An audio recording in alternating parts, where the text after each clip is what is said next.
Hello friends, welcome back to KGC। So आज बहुत दिनों बाद हम लोग लॉन्ग वीडियो बना रहे हैं और लॉन्ग वीडियो में इसलिए क्योंकि इन्फ्लेशन पढ़ना था और इन्फ्लेशन एक शॉर्ट्स में तो कंप्लीट हो नहीं पाएगा, तो इसको समझना बहुत इंपॉर्टेंट है क्योंकि ये हमारी इंडियन इकोनॉमी में बहुत इम्पॉर्टेंट कॉन्सेप्ट है और हमारे एग्ज़ाम्स के लिए भी बहुत इम्पॉर्टेंट है। फिर चाहे वो UPSC का एग्ज़ाम हो या फिर किसी स्टेट PSS का एग्ज़ाम हो या आपका कोई बैंकिंग का एग्जामिनेशन हो, तो ये हमारा टॉपिक इम्पॉर्टेंट हो जाता है। तो ये जो इन्फ्लेशन है ये एक्चुअली है क्या, इसको आज हम समझेंगे इस वीडियो में। सो वीडियो को स्टार्ट करने से पहले please subscribe the channel and do press our bell icon so that you will get the notifications of any upcoming video. So अब इन्फ्लेशन को समझते हैं। इन्फ्लेशन होता है general rise in prices in the economy over a period of time. ठीक है, तो inflation है जनरल राइज इन प्राइसेस। तो कौन से प्राइसेस की बात हो रही है यहाँ पे? गुड्स एंड सर्विसेज के राइज की बात हो रही है। जो आप सामान खरीदते हो मार्केट में जाके, हम लोग हर दिन दुकान जाते हैं और सामान खरीदते हैं, तो वो जो सामान हम लोग खरीद रहे हैं उसको कितने पैसे में खरीद रहे हैं, कितने रुपए में ले रहे हैं, ये इन्फ्लेशन डिसाइड करता है। तो अगर उसका कॉस्ट ज़्यादा हो गया है पहले से तो ये इन्फ्लेशन हो जाता है।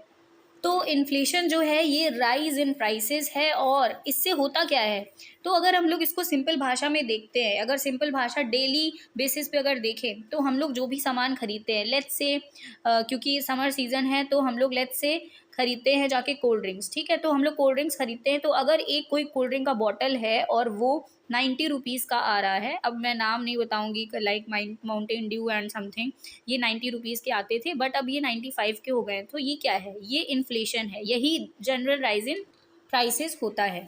तो ये इन्फ्लेशन का जो कॉन्सेप्ट है ये हमारी इंडियन इकोनॉमी में चल क्यों रहा है? क्योंकि हमें देखने को मिल रहा है कि कुछ एक्सटर्नल फैक्टर्स हैं जो इकोनॉमी को डिस्टर्ब कर रहे हैं, जो इकोनॉमी में इन्फ्लेशन जैसी स्थिति ला रहे हैं, तो ये हमारे लिए इम्पॉर्टेंट हो जाता है। अब ये एक्सटर्नल फैक्टर में हम लोग रशिया यूक्रेन वॉर ले सकते हैं।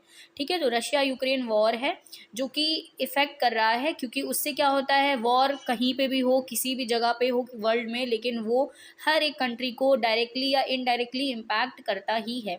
सो अब इन्फ्लेशन के टाइप्स क्या हैं? ठीक है, तो इन्फ्लेशन का पहला टाइप है डिमांड पुल इन्फ्लेशन। और इस डिमांड पुल इन्फ्लेशन का मतलब क्या है? Rising in demand. तो जैसे कि मैंने एग्जाम्पल दिया गर्मियों का, ठीक है, तो गर्मियाँ आ गई हैं, सब लोग कोल्ड ड्रिंक्स पियेंगे, तो क्या होने वाला है, तो कोल्ड ड्रिंक्स की डिमांड जो है वो इंक्रीज़ होने वाली है।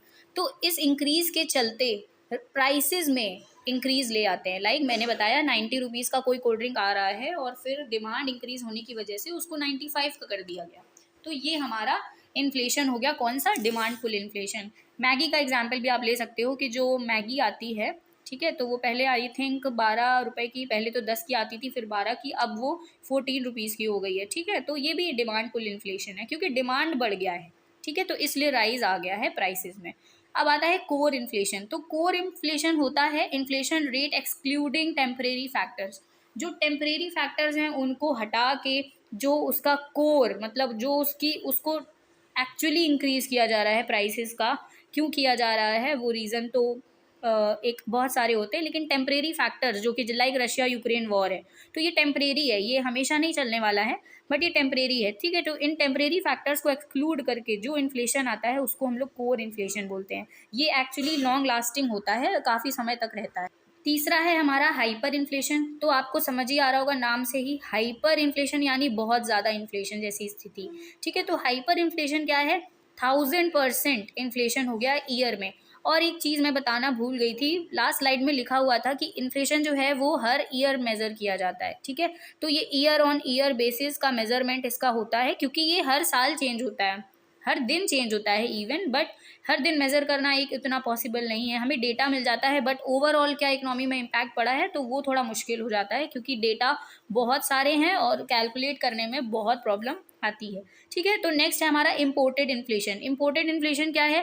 Rising price due to imports. ठीक है, प्राइस को इंक्रीज़ किया जा रहा है क्योंकि इम्पोर्ट्स महंगे हो रहे हैं, क्योंकि इम्पोर्ट्स जो हम लोग बाहर से ख़रीद रहे हैं वो ज़्यादा महंगा आ रहा है, तो फिर गवर्नमेंट कैसे उसको सस्ता बेचेगी इंडियन इकोनॉमी में, तो इंडियन मार्केट में, तो ये इम्पोर्टेड इन्फ्लेशन होता है। ठीक है, तो इम्पोर्टेड इन्फ्लेशन आपको समझ में आ गया। और लाइक इसका एक एग्जाम्पल लेते हैं कि जैसे $1 का प्राइस पहले कुछ 75 रुपीज़ होता था, अब 82 रुपीज़ हो गया है। ठीक है, तो ये क्या है, $1 में अब हमें 82 रुपये यानी 82 रुपीज़ देने पड़ेंगे। तो ये क्या है, ये करेंसी जो हमारी इंडियन करेंसी है वो डेप्रीशिएट हो गई है। ठीक है, तो डेप्रीशिएशन इसको बोलते हैं। डेप्रीशिएशन यानी जब आपको $1 में पहले आपको कम रुपए देने पड़ रहे थे, अब आपको ज़्यादा रुपए देने पड़ रहे हैं। इसका मतलब जो भी चीज़ें, जो भी सामान आप बाहर की मार्केट से, इंटरनेशनल मार्केट से खरीद रहे हो, वो महंगा हो जाएगा आपके लिए। पहले वो $1 का सामान था, उसमें आपको 75 रुपये देने पड़ रहे थे, अब आपको 82 रुपये देने पड़ेंगे, तो वो महंगा हो जाएगा सामान। ठीक है, तो इम्पोर्ट्स अब हमारे महंगे हो रहे हैं, ज़्यादा पैसा देना पड़ रहा है, ज़्यादा इंडियन रुपीज़ देना पड़ रहा है, तो फिर उसको इंडियन मार्केट में कैसे सस्ता बेचा जाएगा, तो ये हमारा इम्पोर्टेड इन्फ्लेशन होता है। नेक्स्ट हमारा आता है वेज इन्फ्लेशन। तो वेज इन्फ्लेशन में क्या होता है, inflation caused by rising real veg. Real wages बढ़ गए हैं। वेजेस आप समझ सकते हो कि वेजेस जैसे कोई लेबर है, कोई भी मार्केट है, अगर डिमांड बढ़ती है, ये थोड़ा सा लिंक्ड होगा। ठीक है, तो होता क्या है कि अगर डिमांड बढ़ गई है, तो डिमांड क्यों बढ़ी है, क्योंकि लोगों की जॉब्स लग गई हैं, लोग अच्छा खासा कमा रहे हैं, तो डिमांड भी बढ़ेगी। तो जब लोग अच्छा कमाएंगे तो वो रोज़ डेली शॉपिंग करेंगे बढ़िया जाके। ठीक है, तो जब ज़्यादा शॉपिंग करेंगे तो डिमांड बढ़ेगी कि नहीं बढ़ेगी, बढ़ेगी। ठीक है, उसकी वजह से क्या आएगा, इन्फ्लेशन आ जाएगा। तो ये हमारा वेज इन्फ्लेशन है, क्योंकि इसमें आपको सैलरी अच्छी मिल रही है और आप बढ़िया शॉपिंग कर रहे हो। अब क्या है, लास्ट है हमारा कॉस्ट पुश इन्फ्लेशन। तो ये कॉस्ट पुश इन्फ्लेशन क्या होता है कि कॉस्ट इंक्रीज हो गए हैं तो इन्फ्लेशन आ गया है। अब इस कॉस्ट कैसे इंक्रीज हो गए हैं, तो जैसे आपने कोई चीज़ हम इंपोर्ट कर रहे हैं, सेम चीज़ है, इंपोर्ट कर रहे हो आप, लाइक हम लोग ऑयल इंपोर्ट करते हैं। ऑयल इंपोर्ट करने का क्वांटिटी तो कम नहीं हुआ है, हम लोग उतना ही ऑयल इंपोर्ट कर रहे हैं, इवन ज़्यादा कर रहे हैं, क्योंकि लोग ज़्यादा गाड़ियाँ खरीद रहे हैं, ऑयल से गाड़ियाँ चल रही हैं। तो ठीक है, तो ऑयल हम लोग इंपोर्ट कर रहे हैं, ऑयल का प्राइस बढ़ गया है इंटरनेशनल मार्केट में, तो इंडिया को भी ज़्यादा पैसे में, ज़्यादा रुपीज़ देने पड़ेंगे ऑयल खरीदने के लिए। तो इससे क्या होगा, इससे भी इन्फ्लेशन आएगा, क्योंकि इससे इनडायरेक्टली देखा जाए, इनडायरेक्टली क्या डायरेक्टली ही इम्पोर्ट्स इफेक्ट हो रहे हैं, तो ये इम्पोर्ट्स वाला इन्फ्लेशन हो जाता है हमारा। ठीक है, तो अब हमने ये तो देख लिया कि इन्फ्लेशन क्या है, कैसे है, कितने टाइप्स का है। बट अब हम देखेंगे कि क्या फैक्टर्स हैं जो इन्फ्लेशन को अफेक्ट करते हैं, इन्फ्लेशन एक्चुअली होता कैसे है। ठीक है, तो क्या फैक्टर्स हैं जो अफेक्ट कर रहे हैं, तो पहला है रेट ऑफ इकोनॉमिक ग्रोथ। ठीक है, तो इकोनॉमिक ग्रोथ का जो रेट है उसको इन्फ्लेशन डायरेक्टली अफेक्ट करता है।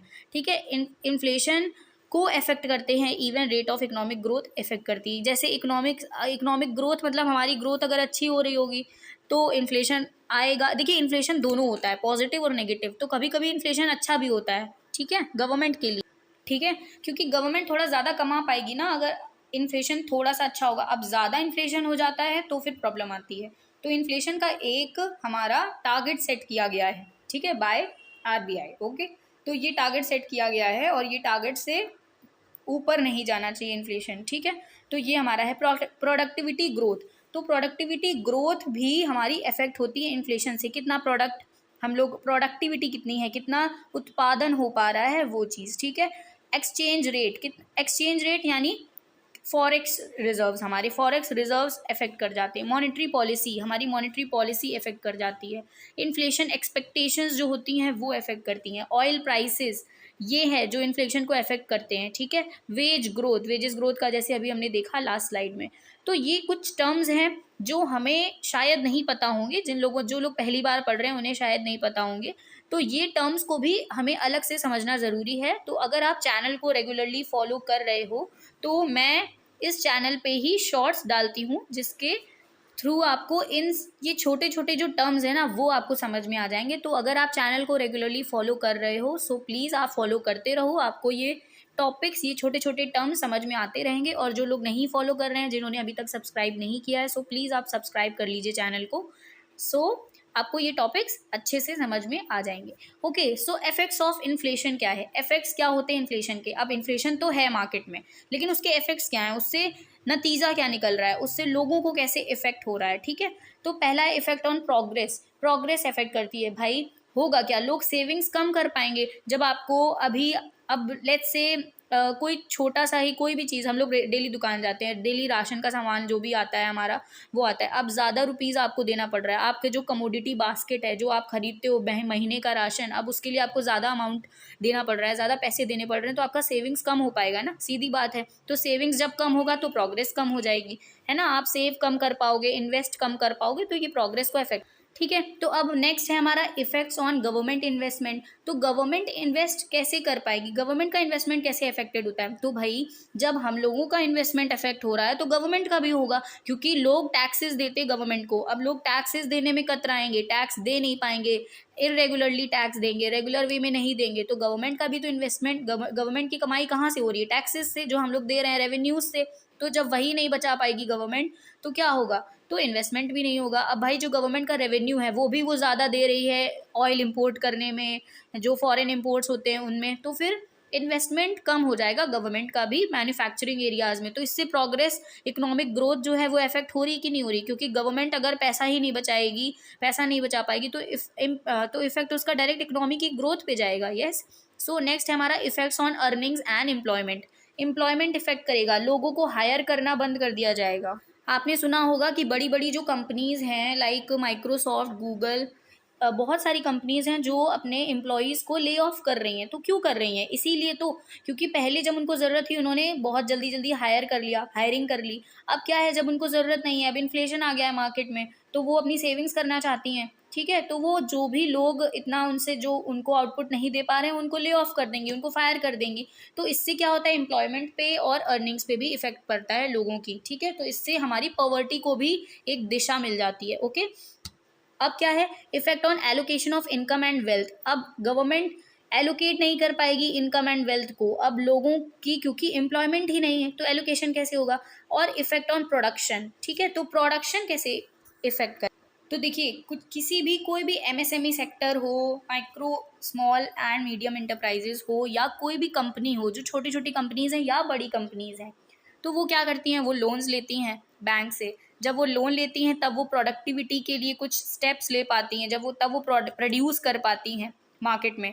तो जब इन्फ्लेशन है तो आरबीआई क्या लोन देगी, नहीं देगी, या कोई भी बैंक लोन देगी, नहीं देगी, इंटरेस्ट रेट ज़्यादा होगा तो लोग हायर इंटरेस्ट रेट पे लोन क्यों लेंगे, पसंद ही नहीं करेंगे, उनको इंटरेस्ट ज़्यादा देना पड़ रहा है।